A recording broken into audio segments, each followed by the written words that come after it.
Good evening. Hi. Thank you for joining. Thank you so much. My name is Shantara McBride. I remind young people they were born to be marvelous.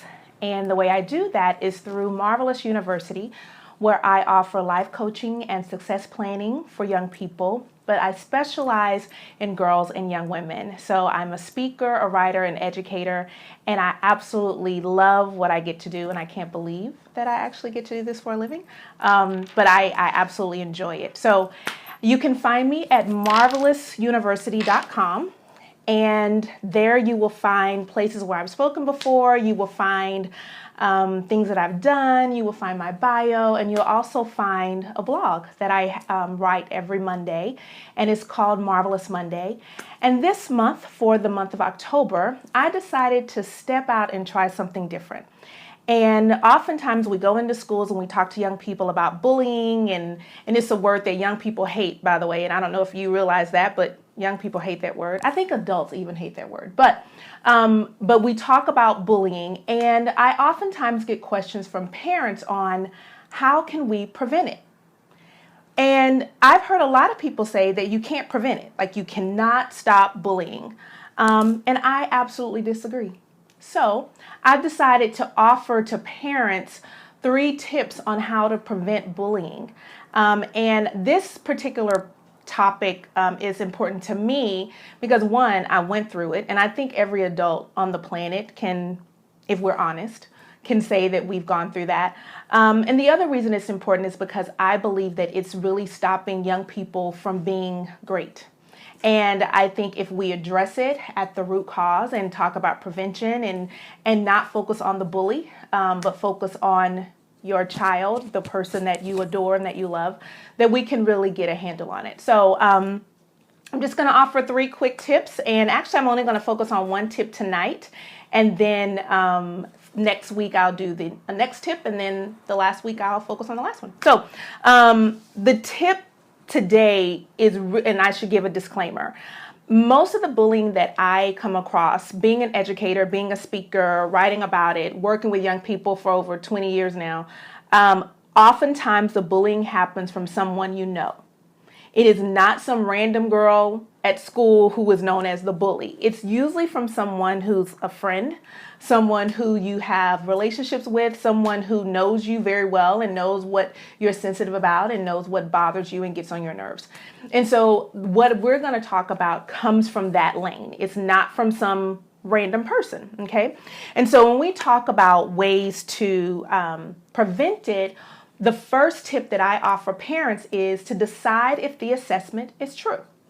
So what I like to ask kids, what I like to ask girls, and this is really middle school, late elementary, like 6th, 7th grade, but I ask girls, is the assessment true? So you're thinking, you're coming into my office, you're telling me that someone is making fun of you and mistreating you and saying all these horrible things, and there are tears, and I always have clinics because you just need clinics, and because the emotions are real. And I ask girls, okay, breathe, get yourself together. Now, is the assessment true? Is what that girl saying, that girl who's your friend, that girl who is close to you, that girl that knows your secrets and which makes you really nervous, is her assessment of you true? Right?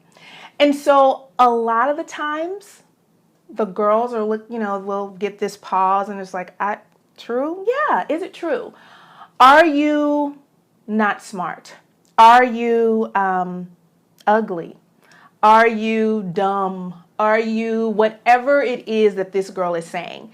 Is that true? And a lot of the times girls will say, well, no. And it's not a strong no. It's usually a very nervous, I'm not sure, maybe she's onto something kind of no. But is it true? And when we talk about if it's true and the girl finally decides, hey, wait a second, this isn't true. This isn't true. I am smart. I am a nice person. I may not have all the latest whatever you need, but it isn't true. So once we get to that place where we decide that the assessment isn't true, then we can walk through the next step. And the next step is, how do we get, thank you for joining, how do we get the girl to be confident enough, strong enough to say, hey, I don't deserve this, I'm not being treated with dignity, and I want to do something about it. Now, so if you just joined, we're talking about how to prevent your daughter from being teased.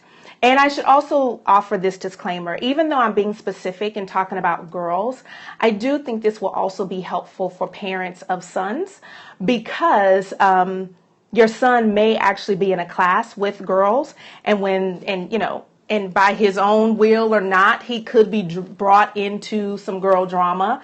And I think it's important for parents of all kids just to be aware on how to equip and empower our girls to put a stop to the teasing and social hierarchy drama, even though our society gives so many mixed messages that that's what they need to do. So again, my name is Shantara McBride. I'm founder of Marvelous University. You can find me at marvelousuniversity.com.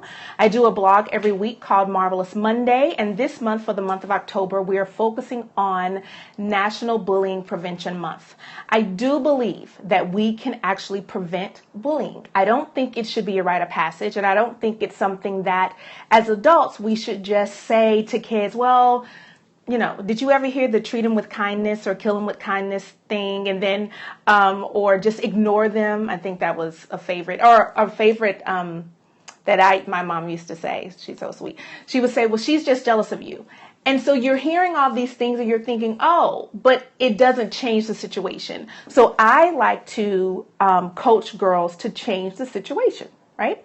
So we're talking about how do you prevent it? And the first thing that I like to tell parents when having these conversations with their daughters is to ask their daughter if the assessment is true. If what the person who is teasing them, excluding them, talking about them, making them cry, is her assessment, is her opinion, is what she's stating to be fact, is that true about you? In other words, are you dumb? Are you ugly? Are you whatever it is that girls say to make another girl cry? Is that true? And the majority of the time, the girl who is sitting in my office will say, well, no. And it's not a confident no, but they're not really sure if they can actually be confident about it. And I'm like, no. It isn't true. And so we get to walk through the process of how do we equip our girls not only to know that it isn't true, but then to do something about it. So I'm hoping you can hear me. I have a new, I'm trying a new mic. And so hopefully you can hear me okay. But anyway, so the first part is decide if the assessment is true. And then when the girl gets confident enough to say, no, this assessment isn't true, then I like to coach the girl into saying, okay, now you got to tell that girl that her assessment of you isn't true. And that's usually when girls start freaking out. Like, what? You actually want me to tell her that I disagree with her? Absolutely. Absolutely. Because I found that a lot of the times when the teasing and social hierarchy drama is going on, especially in schools, the people doing the teasing are hoping and banking on the fact that no one is going to tell. Yeah, no one is going to tell. No one is going to say anything. They can get away with it and everything will be fine. But I like to say, no. If her assessment of you is false, if you know that it's false, if you agree that it's false, then tell her, let her know. Now, another disclaimer. It's not going to happen the first day. So would I tell that to parents and they're like, oh, but it's also confrontational. It may cause, an argument or something. And I'm like, yeah, but it's actually not confrontational. It's severe, but it's not confrontational. It's not something that that we need to be afraid of. Because I've met more girls who don't want to go to a certain class or don't want to go to a certain event or something because of the fear of seeing that other girl. And not fear that something is going to be physically violent, but fear that they won't be included, fear that they won't be brought over to sit with them, or fear that they won't be added to the table. And so what I like to tell parents, we're already in a severe situation. So why don't we equip our girls to have conversations instead of avoiding situations? So when it comes to deciding if the assessment is true, the girl says no. When it comes to now, you have to tell the girl. That's usually when parents are more nervous than the girl. And I try to encourage parents to understand once we equipped her with how to have this conversation, she's better off. But what I usually find for the most part is that parents haven't had this hard conversation, that we as adults have people in our lives who really make us feel bad about ourselves, and they've been saying things for years that are that aren't friendly, that aren't kind, that's not true, and we just deal with it. And so what I'm hoping is that the stuff that we kind of just dealt with as parents, that we're willing to say, I'm not carrying this over to the next generation. And that's what this is about, is giving girls the tools to say, you don't have to carry this over to the next generation. It's also saying to girls that, yeah, mommy may not have done it well with my friends in middle school and high school, but that doesn't mean that you have to go through the same experience.